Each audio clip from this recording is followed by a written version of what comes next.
ఈ ఆర్జిత సేవల్లో పాల్గొనే అందరు భక్తులు జూన్ 1వ తారీఖు నుండి ఎట్టి పరిస్థితుల్లో సాంప్రదాయ దుస్తులు ధరించి మాత్రమే ఈ సేవలకి హాజరు కావాలని కోరుకుంటున్నాం.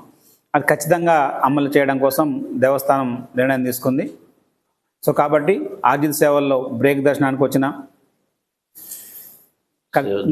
కళ్యాణాలకు నిత్య కళ్యాణంలో పార్టిసిపేట్ అయినా, వ్రతంలో పార్టిసిపేట్ అయ్యే వాళ్ళు ఎట్లాగూ దాంట్లో వస్తున్నారు, వాళ్ళతో పాటు అకంపెనీ అయ్యే వాళ్ళైనా సరే, వ్రతంలో భార్యాభర్తలతో పాటు పిల్లలు అందరూ అకంపెనీ అవుతారు, వాళ్ళు కూడా అందరూ కూడా సాంప్రదాయ దుస్తులు ధరించి, అదేవిధంగా జోడు సేవల్లో వచ్చేవాళ్ళు, అభిషేకంలో, కళ్యాణాల్లో ఏదైనా సరే ఆర్జిత సేవలు అంటే డబ్బులు పెట్టి వచ్చే వాళ్ళందరూ ఒకటే మాట, మన వాడుక భాషలో మాట్లాడాలంటే నామినల్గా క్యూ లైన్లో వచ్చే వాళ్ళందరికీ కూడా మనం దీన్ని వర్తింపజేయట్లేదు.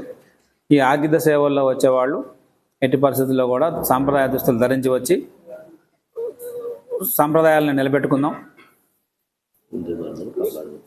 హిందూ ధర్మాన్ని కాపాడుకుందామని అయ్యగారు చెప్తున్నారు. సో